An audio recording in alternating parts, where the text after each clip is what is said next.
Fardu dan rukun sholat. Salat memiliki fardu-fardu atau rukun-rukun. Hakikat sholat terdiri atas fardu-fardu dan rukun-rukun tersebut.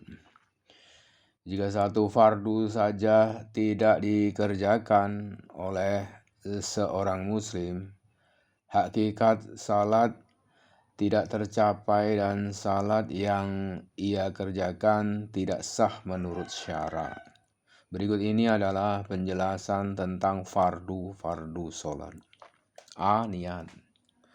Allah Subhanahu wa Ta'ala berfirman yang artinya, padahal mereka hanya diperintah menyembah Allah dengan ikhlas, menaatinya semata-mata karena menjalankan agama.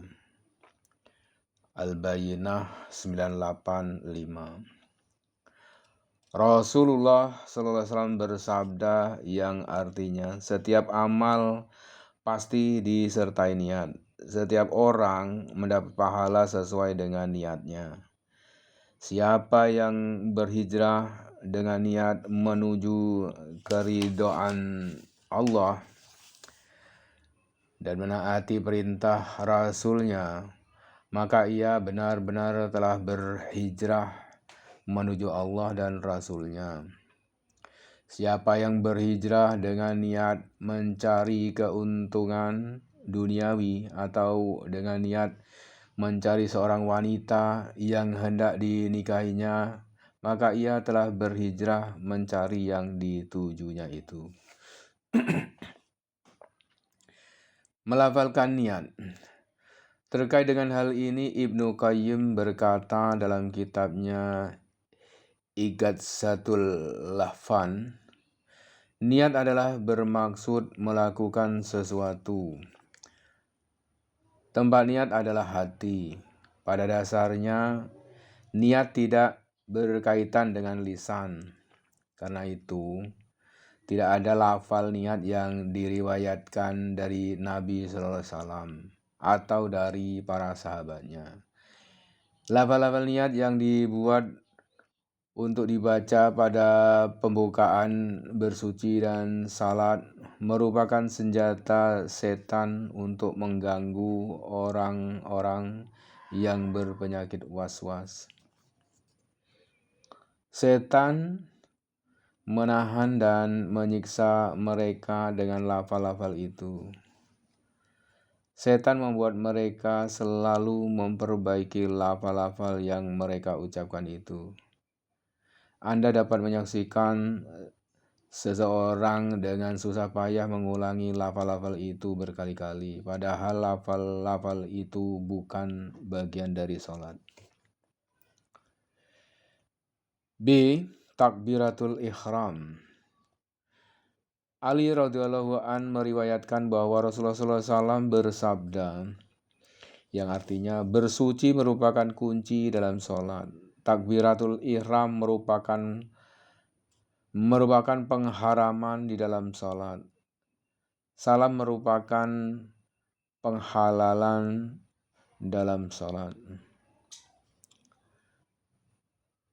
Takbiratul Ihram menjadi salah satu rukun sholat juga berdasarkan perbuatan dan perkataan Rasulullah SAW di dalam dua hadis yang sudah disebutkan di atas. Lafal takbiratul ihram adalah Allahu Akbar. Hal ini berdasarkan sebuah hadis yang diriwayatkan oleh Abu Hamid bahwa apabila Nabi SAW hendak mengerjakan sholat, beliau berdiri tegak lalu mengangkat kedua belah tangannya seraya berkata Allahu Akbar. Juga ada sebuah hadis lagi yang serupa dengan hadis tersebut yang diriwayatkan oleh Al-Bazzar melalui sanad yang sesuai dengan persyaratan Muslim dari Ali radhiyallahu an, bahwa apabila Rasulullah SAW berdiri hendak mengerjakan salat, beliau mengucapkan Allahu Akbar. Di dalam hadis tentang orang yang cara salatnya tidak benar yang diriwayatkan oleh Tabrani disebutkan. Rasulullah SAW bersabda, kemudian ucapkanlah Allahu Akbar. C. Berdiri. Berdiri merupakan satu kewajiban bagi orang yang mampu berdiri. Hal ini berdasarkan Al-Quran, Sunnah, dan Ijma. Allah Subhanahu wa Ta'ala berfirman, peliharalah semua salat dan salat wusta, dan laksanakanlah salat karena Allah dengan khusyuk. Al-Baqarah 2:238.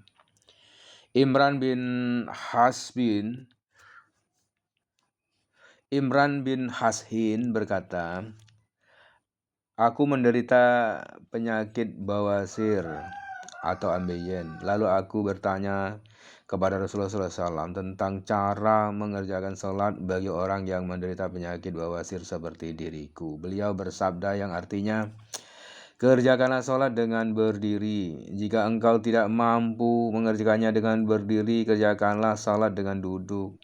Jika engkau tidak mampu mengerjakan dengan duduk, kerjakanlah sholat dengan berbaring. Para ulama telah menyepakati hal itu sebagaimana mereka menyepakati bahwa memisahkan kedua telapak kaki pada saat berdiri dalam salat adalah disunahkan.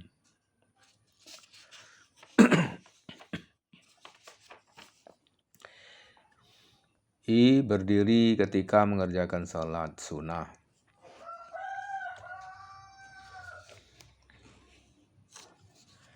Berdiri ketika mengerjakan salat sunnah. Terkait dengan salat sunnah, seorang muslim diperbolehkan mengerjakannya dengan duduk meskipun ia mampu mengerjakannya dengan berdiri. Walaupun demikian, pahala yang diraih oleh orang yang mengerjakan sholat dengan berdiri itu lebih sempurna ketimbang pahala yang diraih oleh orang yang mengerjakannya dengan duduk. Abdullah bin Umar radhiyallahu anhu berkata, ada seorang sahabat yang menyampaikan hadis kepadaku bahwa Rasulullah SAW bersabda yang artinya, orang yang mengerjakan salat dengan duduk mendapatkan setengah dari pahala salat yang dikerjakan dengan berdiri. 2. Hukum pelaksanaan salat bagi orang yang tidak mampu berdiri. Orang yang tidak mampu mengerjakan salat fardu dengan berdiri diperbolehkan mengerjakan dengan cara yang dapat ia lakukan karena Allah Subhanahu wa Ta'ala tidak memberikan beban kepada seorang hamba kecuali sesuai dengan kadar kemampuannya. Ia akan mendapatkan pahala yang sempurna tanpa dikurangi. Abu Musa meriwayatkan bahwa Nabi SAW bersabda yang artinya, apabila seorang hamba menderita sakit atau sedang berpergian, amal saleh yang biasa ia kerjakan pada saat sehat dan dalam kondisi tidak bepergian dicatat oleh malaikat meskipun ia tidak mengerjakan karena sedang sakit atau sedang berpergian. D. Membaca surah Al-Fatihah pada setiap rakaat. Ada banyak hadis sahih yang menjelaskan bahwa membaca surah Al-Fatihah pada setiap rakaat itu hukumnya fardu. Hal itu tidak perlu diperdebatkan lagi. Berikut kami sebutkan hadis-hadis sahih tersebut. 1. Ubadah ibnu Samit radhiyallahu an meriwayatkan bahwa Rasulullah SAW bersabda yang artinya, tidak sah salat orang yang tidak membaca Fatihatul Kitab atau surah Al-Fatihah. Jadi sabda Nabi yang artinya tidak sah salat orang yang tidak membaca Fatihatul Kitab atau surah Al-Fatihah. Yang kedua, Abu Hurairah radhiyallahu anhu meriwayatkan bahwa Rasulullah SAW bersabda yang artinya, barang siapa mengerjakan sholat tetapi tidak membaca Quran, dalam riwayat yang lain disebutkan tidak membaca Fatihatul Kitab, maka sholatnya berkurang. Beliau ucapkan sebanyak 3 kali, tidak sempurna.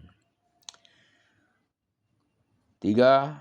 Abu Hurairah radhiyallahu an meriwayatkan bahwa Rasulullah SAW bersabda yang artinya salat seseorang tidak sempurna jika ia tidak membaca Fatihatul Kitab. 4. Rasulullah SAW bersabda yang artinya salat seseorang tidak sempurna jika ia tidak membaca Fatihatul Kitab.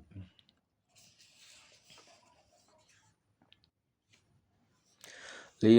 Abu Sa'id berkata, kami diperintahkan oleh Rasulullah SAW untuk membaca Fatihatul Kitab dan surah lain yang mudah bagi kami pada saat mengerjakan sholat. Al-Hafiz Ibnu Hajar dan Ibnu Sayyidin Nas berkata, sanadnya sahih. 6. Dalam sebuah riwayat hadis tentang orang yang mengerjakan salat dengan cara yang tidak benar, Rasulullah SAW bersabda yang artinya, kemudian bacalah Quran sampai beliau bersabda kepada orang itu, lakukanlah seperti itu pada setiap rakaat.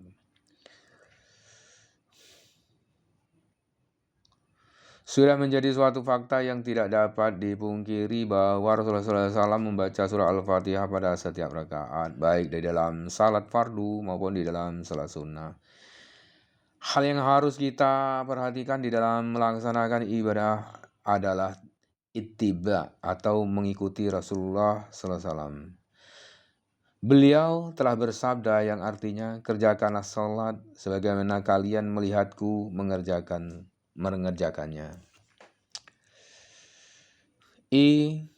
Basmalah. Para ulama sepakat bahwa basmalah adalah bagian dari suatu ayat di dalam surah An-Naml.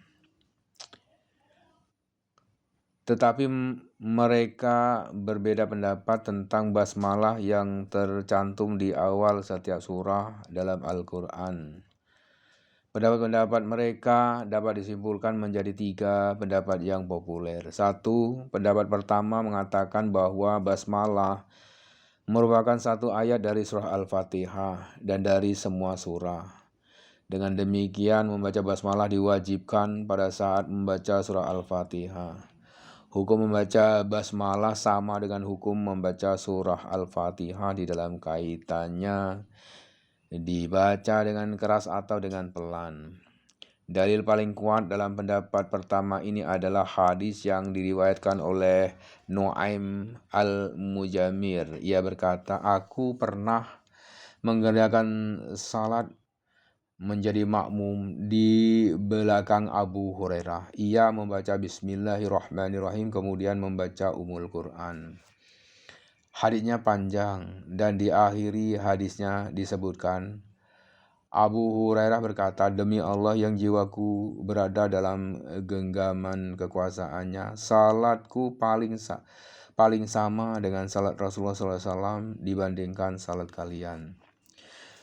Dalam Fathul Bari, Al-Hafiz Ibnu Hajar berkata, ini adalah hadis yang paling sahih yang menjelaskan bahwa basmalah dibaca dengan jahar atau keras.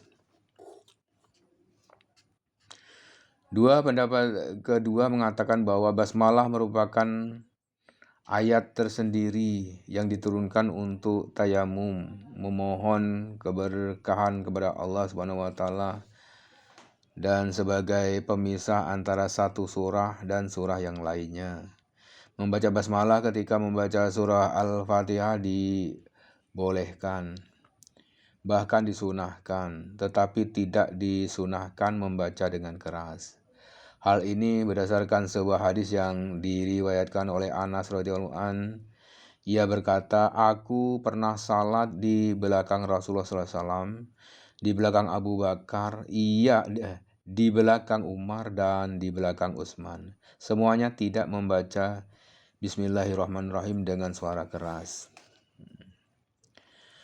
3. Pendapat ketika mengatakan bahwa basmalah bukanlah suatu ayat dari surah Al-Fatihah, bukan juga dari surah-surah yang lainnya, di dalam salat fardu, bukan di dalam salat sunnah, membaca basmalah hukumnya makruh. baik dibaca dengan pelan maupun dengan keras. Pendapat ini tidak kuat. Ibnu Qayyim berusaha menggabungkan pendapat yang pertama dengan pendapat yang kedua. Ia berkata, terkadang Nabi SAW membaca Bismillahirrahmanirrahim dengan keras, tetapi beliau lebih sering membacanya dengan pelan.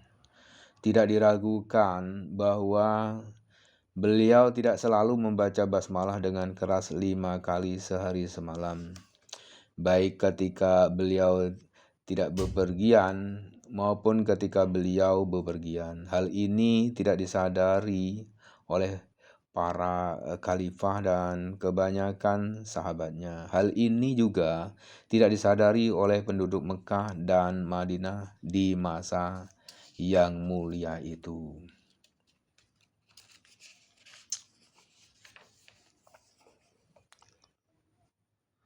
Dua orang yang tidak dapat membaca surah Al-Fatihah dengan baik.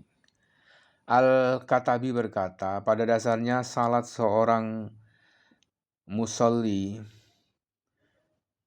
tidak sah kecuali dengan membaca surah Al-Fatihah.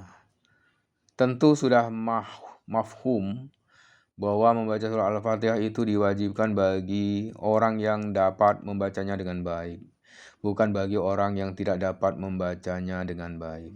Apabila seorang musalli tidak dapat membaca surah Al-Fatihah dengan baik, tetapi ia dapat membaca surah yang lain dengan baik, ia harus membaca surah yang lain sebanyak 7 ayat, karena zikir yang paling utama setelah surah Al-Fatihah adalah membaca ayat-ayat dari surah yang lain sebanyak 7 ayat, seperti surah Al-Fatihah.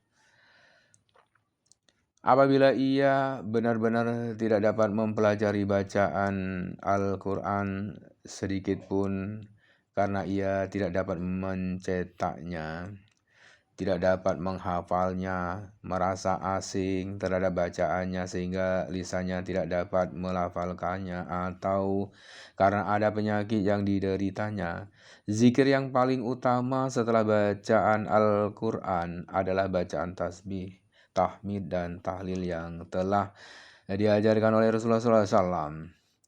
Telah diriwayatkan bahwa Rasulullah SAW bersabda yang artinya, sebaik-baik zikir setelah kalam Allah atau bacaan Al-Quran adalah Subhanallah, Alhamdulillah, La ilaha illallah, dan Allahu Akbar.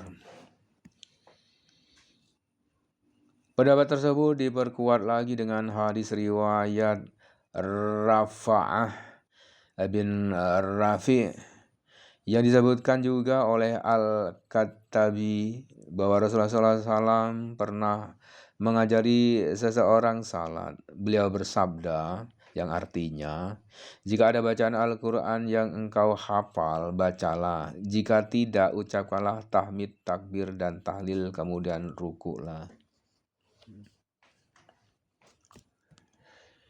Ruku. Ruku. Para ulama sepakat bahwa hukum ruku itu fardu berdasarkan firman Allah Subhanahu wa taala yang artinya, wahai orang-orang yang beriman, rukuklah, sujudlah. Al-Hajj 2277. Cara mengerjakan ruku. Ruku dilakukan dengan cara membungkukkan tubuh dan meletakkan kedua tangan di atas kedua lutut. Ruku harus dikerjakan dengan tumakninah berdasarkan hadis tentang orang yang mengerjakan salat dengan cara yang tidak benar yang telah disebutkan di atas, bahwa Rasulullah SAW bersabda yang artinya, kemudian rukuklah dengan tumakninah atau tenang dan tidak tergesa-gesa. Jadi tumakninah itu artinya tenang dan tidak tergesa-gesa. Abu Qatadah meriwayatkan bahwa Rasulullah SAW bersabda yang artinya, pencuri yang paling buruk adalah orang yang mencuri dari salatnya. Para sahabat bertanya, wahai Rasulullah, bagaimana ia mencuri dari salatnya? Rasulullah SAW bersabda, Rasulullah SAW menjawab yang artinya, dia tidak mengerjakan ruku dan sujudnya dengan sempurna, atau mungkin beliau menjawab yang artinya dia tidak meluruskan punggungnya pada saat mengerjakan ruku dan sujud. Abu Mas'ud Al-Badri meriwayatkan bahwa Rasulullah SAW bersabda yang artinya, salat seseorang tidak sah jika ia tidak meluruskan punggungnya pada saat mengerjakan ruku dan sujud. Tirmizi berkata, ini adalah hadis hasan sahih. Para ulama dari kalangan sahabat Nabi SAW dan para ulama di masa setelah masa mereka berpendapat bahwa seorang musalli harus meluruskan punggungnya pada saat mengerjakan ruku dan sujud.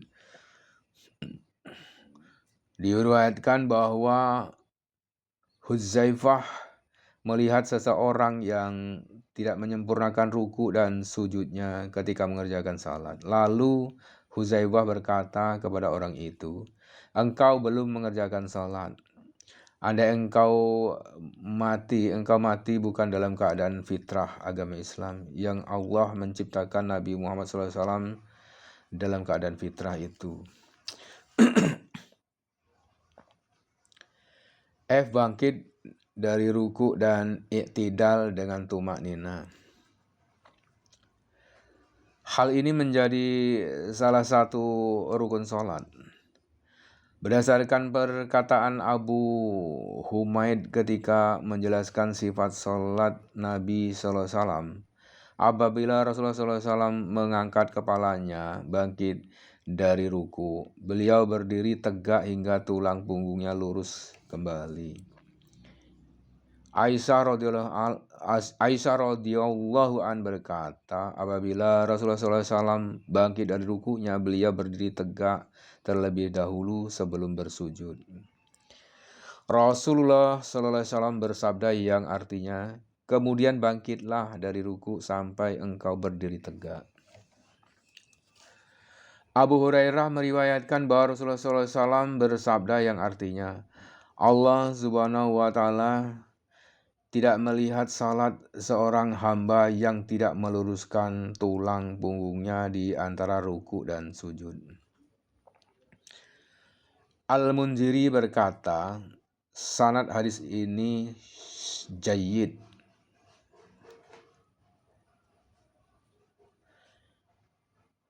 Sujud. Di atas telah disebutkan dalil dari Al-Quran yang menjelaskan bahwa sujud itu hukumnya wajib. Rasulullah SAW juga telah menjelaskannya di dalam sabdanya terhadap orang yang mengerjakan salat dengan cara yang tidak benar. Kemudian sujudlah dengan tumaknina. Kemudian bangkitlah dari sujud, lalu duduklah dengan tumaknina. Kemudian sujudlah kembali dengan tumaknina. Jadi sujud yang pertama dengan tumaknina, bangkit dari sujud dan duduk dengan tumaknina, lalu sujud yang kedua dengan tumaknina. Hukumnya fardu di dalam setiap salat rakaat, baik dalam salat fardu maupun di dalam salat sunnah.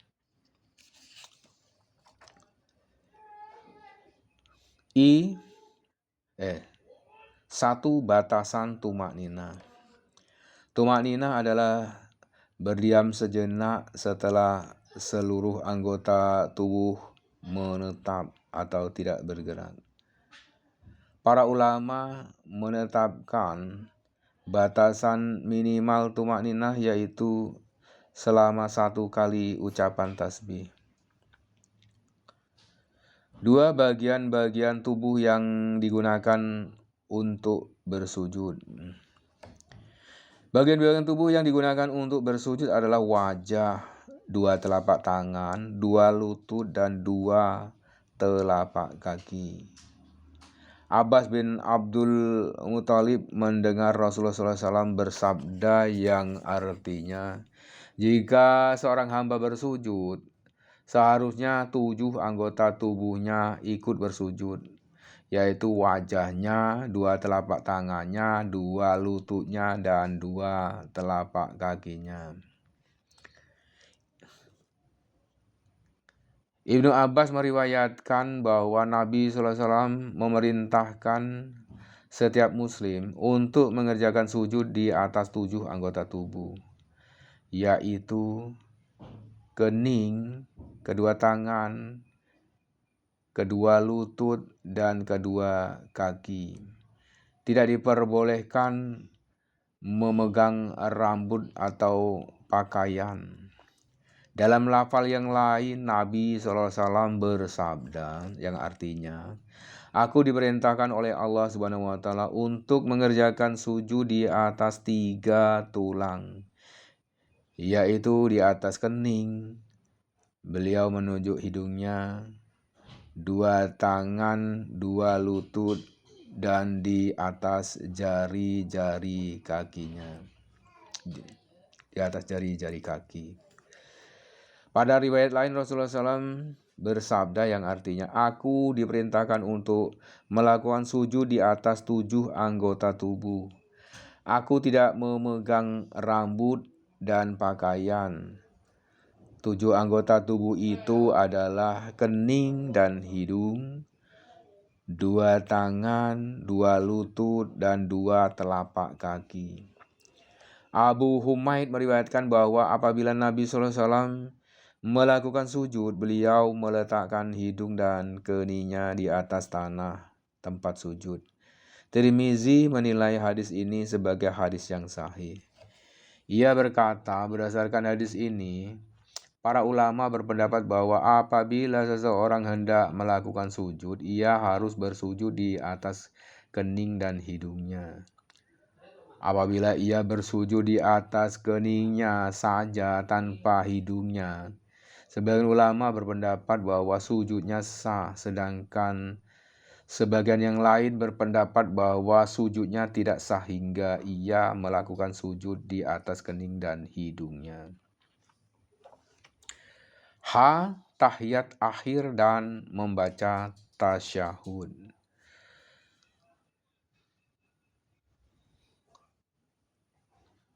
Tahiyat akhir dan membaca tasahud sudah menjadi ketetapan dan bimbingan yang terkenal bahwa Rasulullah SAW melakukan duduk yang terakhir di dalam salat lalu membaca tasahud.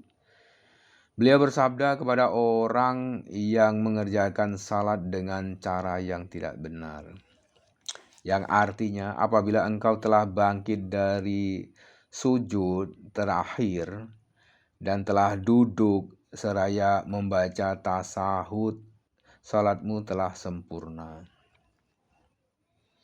Jadi diulangi sabda Rasulullah SAW yang artinya, apabila engkau telah bangkit dari sujud terakhir dan telah duduk seraya membaca tasahud, salatmu telah sempurna.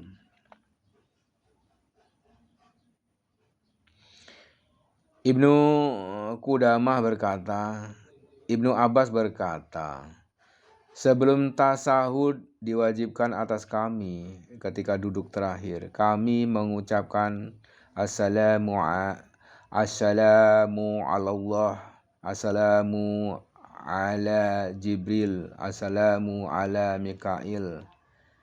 Keselamatan bagi Allah, Jibril dan Mikail. Nabi SAW lalu bersabda yang artinya, janganlah kalian mengucapkan Assalamu Allah, tapi katakanlah At-tahiyatu lillah, atau segala penghormatan bagi Allah. Hadis ini menjelaskan bahwa pada mulanya tasawuf tidak diwajibkan, kemudian diwajibkan. Hadis paling sahih yang menjelaskan bacaan tasahud. Hadis yang paling sahih yang menjelaskan bacaan tasahud adalah hadis yang diriwayatkan oleh Ibnu Mas'ud radhiyallahu an.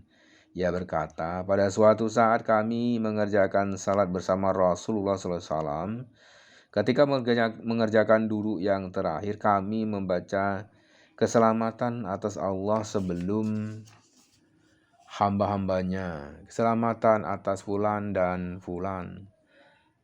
Setelah selesai mengerjakan salat, Rasulullah SAW bersabda yang artinya, janganlah kalian mengatakan keselamatan atas Allah, karena Allah adalah zat yang memberikan keselamatan.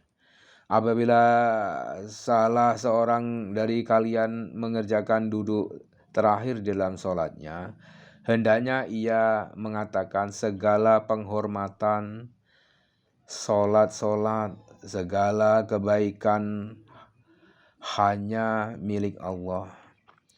Keselamatan, rahmat dan keberkahan dari Allah semoga selalu tercurahkan kepadamu, wahai Nabi.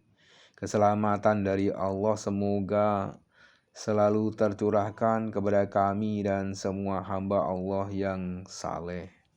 Sesungguhnya jika kalian mengucapkan doa itu, berarti kalian telah mendoakan semua hamba Allah yang saleh, yang berada di langit dan di bumi, atau yang berada di antara langit dan bumi.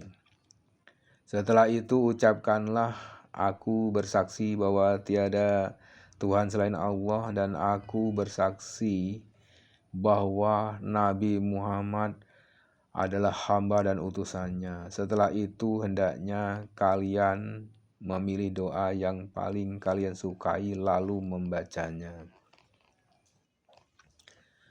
Muslim berkata, ulama sepakat dengan tasahud riwayat Ibnu Mas'ud.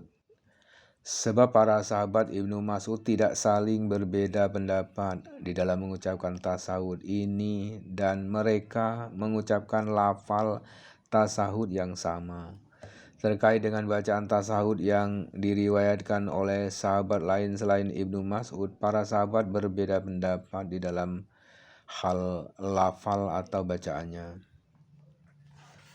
At-Tirmizi, Al-Katabi,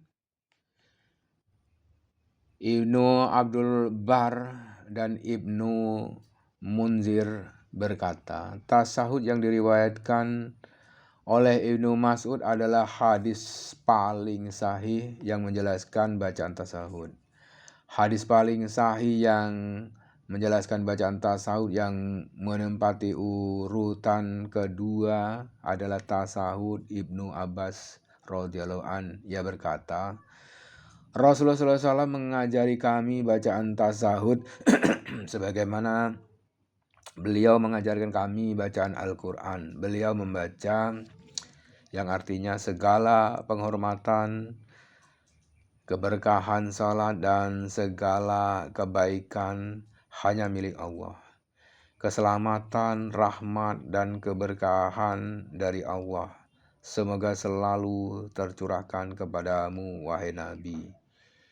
Keselamatan dari Allah semoga selalu tercurahkan kepada kami dan semua hamba Allah yang saleh. Aku bersaksi bahwa tiada Tuhan selain Allah, dan aku bersaksi bahwa Nabi Muhammad adalah hamba dan utusannya. Imam Asy-Syafi'i berkata, ada banyak hadis tentang bacaan tasahud yang telah diriwayatkan. Bacaan tasahud riwayat Ibnu Abbas ini adalah bacaan tasahud yang paling aku sukai karena bacaan tasahudnya lebih sempurna. Al-Hafiz Ibnu Hajar berkata, Imam Asy-Syafi'i pernah ditanya tentang sebab ia memilih tasahud Ibnu Abbas. Ia menjawab, aku menilai bacaan tasahud riwayat Ibnu Abbas lebih luas maknanya. Aku mendengarnya sebagai riwayat yang sahih dari Ibnu Abbas sampai kepada Nabi SAW. Aku menilainya sebagai bacaan tasahud yang paling lengkap. Aku membacanya di dalam salat dengan tanpa menyalahkan orang lain yang membaca bacaan tasahud yang sahih yang diriwayatkan dari sahabat-sahabat yang lain. Ada satu bacaan tasahud lagi yang dipilih oleh Imam Malik. Imam Malik meriwayatkannya di dalam Muwatta dari Abdurrahman bin Abdul Qari bahwa ia mendengar Umar ibnul Khattab mengajarkan bacaan tasahud kepada kaum muslimin dari atas mimbar. Umar berkata, ucapkanlah, yang artinya segala penghormatan, az-zakiyat, keberkahan, kebaikan dan salat hanyalah milik Allah. Keselamatan, rahmat dan keberkahan semoga selalu tercurahkan kepadamu wahai Nabi. Keselamatan dari Allah semoga selalu tercurahkan kepada kami dan semua hamba Allah yang saleh. Aku bersaksi bahwa tiada Tuhan selain Allah dan aku bersaksi bahwa Nabi Muhammad adalah hamba dan utusannya. Nawawi berkata, semua hadis di atas yang menjelaskan bacaan tasawuf adalah hadis-hadis yang sahih. Walaupun demikian, yang paling sahih berdasarkan kesepakatan para ulama hadis adalah hadis Ibnu Mas'ud, kemudian hadis Ibnu Abbas. Imam Asy-Syafi'i berkata, jika seorang musalli membaca salah satu bacaan tasahud dari semua bacaan tasahud di atas, tasahud yang diucapkannya sah. Imam Asy-Syafi'i juga berkata, para ulama sepakat bahwa semua bacaan tasahud di atas boleh dibaca pada saat melakukan tasahud di dalam sholat.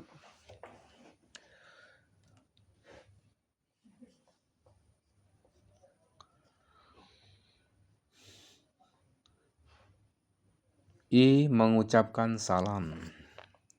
Kewajiban mengucapkan salam di akhir salat telah ditetapkan oleh Rasulullah SAW melalui sabda dan perbuatannya. Ali radhiyallahu an meriwayatkan bahwa Rasulullah SAW bersabda yang artinya kunci salat adalah bersuci. Pengharamnya adalah takbir dan penghalalnya adalah salam. Hadis ini diriwayatkan oleh Imam Ahmad bin Hanbal, Asy-Syafi'i, Abu Dawud, Ibnu Majah, dan Tirmizi. Tirmizi berkata, ini adalah hadis yang paling sahih dan paling baik terkait dengan kewajiban mengucapkan salam. Amir bin Sa'ad meriwayatkan bahwa ayahnya berkata, aku melihat Nabi SAW mengucapkan salam sambil menoleh ke arah kanan dan kiri, sehingga pipi beliau yang putih terlihat oleh kami. Wa'il bin Hajar berkata, yang artinya aku mengerjakan salat bersama Rasulullah SAW. Beliau mengucapkan salam sambil menoleh ke arah kanan. Assalamualaikum warahmatullahi wabarakatuh. Setelah itu beliau menoleh ke arah kiri sambil mengucapkan Assalamualaikum warahmatullahi wabarakatuh. Dalam Bulughul Maram, Al-Hafiz Ibnu Hajar berkata, hadis ini diriwayatkan oleh Abu Dawud dengan sanad sahih. Diwajibkannya salam pertama dan disunahkannya salam kedua. Mayoritas ulama berpendapat bahwa mengucapkan salam yang pertama hukumnya fardu, sedangkan mengucapkan salam yang kedua hukumnya sunnah. Ibnu Munzir berkata, para ulama sepakat bahwa seseorang diperbolehkan mengucapkan hanya satu salam di akhir salatnya. Dalam Al-Mughni, Ibnu Qudamah berkata, redaksi atau pendapat Ahmad yang mengatakan bahwa mengucapkan kedua salam adalah wajib, itu tidaklah jelas. Ahmad sebenarnya berkata, riwayat yang paling sahih adalah yang mengatakan bahwa Rasulullah SAW mengucapkan dua salam. Karena itu siapa saja diperbolehkan mengucapkan salam sebanyak dua kali. Karena hal itu disyariatkan, tetapi tidak diwajibkan mengucapkan keduanya. Yang wajib hanya salam yang pertama, sebagaimana ulama lain mengungkapkan pendapat yang sama dengan pendapat Ahmad ini. Hal ini dipertegas oleh perkataan Ahmad yang lain. Aku lebih menyukai mengucapkan salam dua kali di akhir salat. Aisyah, Salamah, Ibnul Aku, dan Sahal bin Sa'ad meriwayatkan bahwa Rasulullah SAW mengucapkan satu salam di akhir salatnya. Kaum muslimin juga mengucapkan satu salam di akhir salat mereka. Berdasarkan semua hadis dan perkataan sahabat yang telah kami sebutkan tersebut, kita dapat menyimpulkan bahwa mengucapkan kedua salam itu disyariatkan dan disunahkan, tetapi yang wajib hanya satu salam, yaitu salam yang pertama. Kebenaran hal ini didukung oleh ijma' atau kesepakatan ulama yang telah dijelaskan oleh Ibnu Munzir, maka tidak ada lagi orang yang dapat menyanggah kebenaran ini. An-Nawawi berkata, Syafi'i dan mayoritas ulama dahulu dan sekarang berpendapat bahwa mengucapkan kedua salam adalah disunahkan. Malik dan segolongan ulama lainnya berkata, sesungguhnya yang disunahkan adalah mengucapkan satu salam. Mereka berpegang pada hadis-hadis yang dhaif yang tidak dapat mengalahkan hadis-hadis yang sahih. Seandainya ada satu hadis yang kuat di antara hadis-hadis dhaif itu, kita dapat menyimpulkan bahwa Rasulullah SAW hanya mengucapkan satu salam untuk menjelaskan kepada kaum muslimin bahwa hal itu dibolehkan. Para ulama besar telah sepakat bahwa yang diwajibkan hanyalah satu salam. Jika seorang musolli hanya mengucapkan satu salam, ia disunahkan menghadap ke arah depan saja. Jika mengucapkan dua kali salam, ia disunahkan mengucapkan salam yang pertama sambil menoleh ke arah kanan dan mengucapkan salam yang kedua sambil menoleh ke arah kiri.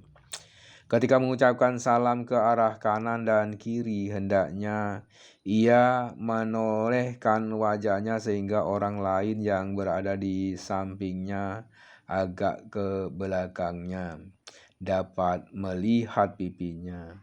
Inilah pendapat yang benar. An-Nawawi menambahkan, seandainya ia mengucapkan dua salam sambil menoleh ke arah kanan, arah kiri, atau ke arah depannya, atau ketika mengucapkan salam yang pertama, ia menoleh ke arah kiri, lalu ketika mengucapkan salam yang kedua, ia menoleh ke arah kanan. Salatnya sah, ia telah mengucapkan dua salam, akan tetapi ia tidak mendapatkan fadilah atau keutamaan dari cara mengucapkan kedua salam itu.